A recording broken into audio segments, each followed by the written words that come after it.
हमने समेटा है साहित्य के हिस्सों को, मेरे आपके मन के कहते किस्सों को। नमस्कार, ये है कथा कस्तूरी और मैं मधु मिश्रा। आज आपको सुनाने वाली हूँ सार्थक कहानी मंच से मेरठ की एक कथाकार ऋतु अग्रवाल जी की कहानी घरौंदा। तो चलिए सुनते हैं। रमित, आज फिर तुम्हें देर हो गई। देखो जरा 11:30 बज रहे हैं। अनुभा ने दरवाजा खोलते हुए कहा। कहकर रमित बेडरूम की ओर जाने लगा। ठीक है, आप चेंज कर लो, मैं खाना लगा रही हूँ। रसोई घर की लाइट्स ऑन करते हुए अनुभा बोली। नहीं, रहने दो, मैं खाना खाकर आया हूँ।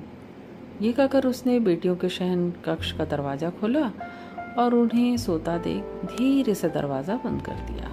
अनुभा और रमित की ये 7 वर्षीय जुड़वा बेटियां हैं, नायरा और मायरा। रमित एक राष्ट्रीयकृत बैंक में मैनेजर है और अनुभा अपना खुद का बुटीक चलाती है। कुल मिलाकर संतुलित और सुखी परिवार है। रसोई घर समेटकर अनुभा कमरे में आई, तब तक रमित सो चुका था, पर अनुभा की आंखों से नींद गायब थी। आज से 3 वर्ष पहले तक रमित बेहद अनुशासित था। बैंक की छुट्टी 5 बजे हो जाती थी तो रमित 6 बजे तक घर पहुंच जाता था। शाम का सारा समय रमित अनुभा और बेटियों के साथ हंसते खिलखिलाते बिताता था। पर धीरे धीरे रमित के घर आने का समय बदलने लगा। 6 बजे घर आने वाला रमित कभी 10, कभी 11 तो कभी 12 बजे के बाद भी घर आने लगा। रात का खाना भी अक्सर बाहर ही खाकर आता था। अनुभा अमित से यदि कुछ पूछती तो वह बात को टाल जाता, कभी चिल्लाकर तो कभी हंसकर अनुभा को चुप करा देता। पहले तो अनुभा ने इसे रमित की व्यस्तता और जिम्मेदारी समझा, पर पिछली दिवाली पर बैंक की तरफ से दी जाने वाली पार्टी में सभी कर्मचारियों को अपने जीवन साथी के साथ आने का निमंत्रण मिला था। वहीं उड़ती उड़ती सी खबर अनुभा के कानों में पड़ी कि रमित का अपने ही एक क्लाइंट के साथ पिछले 4 सालों से अफेयर चल रहा है। पहले तो अनुभा को विश्वास ही नहीं हुआ, पर अमित के बदले व्यवहार ने उसे सोचने पर मजबूर कर दिया। और अब एक सख्त निर्णय लेकर अनुभा गहरी नींद सो गई।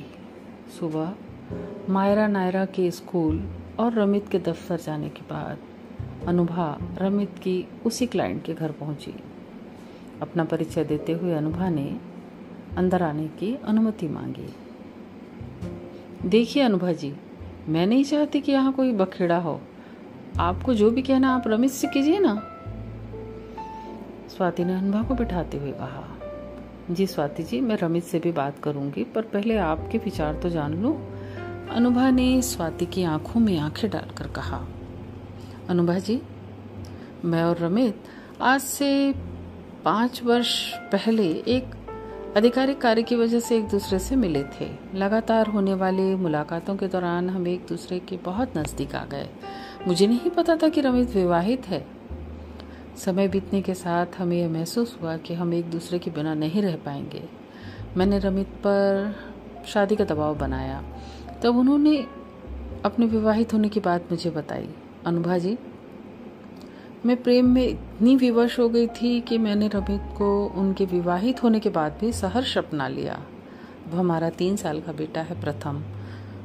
जो सच था मैंने वह आपको बता दिया। मैं रमित को हर रूप में अपनाए रखूंगी। बाकी मैं आप पर छोड़ती हूँ। स्वाति की आंखों में आंसू थे। अनुभा चुपचाप घर लौट आई। मन में उथल पुथल, निर्णय उसे ही लेना था। स्वाति ने रमित को सब बता दिया था। आज रमित जल्दी ही घर लौट आया। वह सहज रहने की कोशिश कर रहा था। अनुभा शांत थी। उस चुप्पी को तोड़ने की कोशिश में रमित ने अनुभा के सामने बाहर डिनर का प्रस्ताव रखा। रमित, आज का डिनर तुम्हारी प्राथमिकता पर निर्भर करता है। जाहिर है तुम्हें पता है कि मैं सच जान चुकी हूँ। फैसला तुम्हें लेना है, स्वाति और प्रथम या मैं और नायरा मायरा। अनुभा ने स्पष्ट शब्दों में 2 टूक बात कही।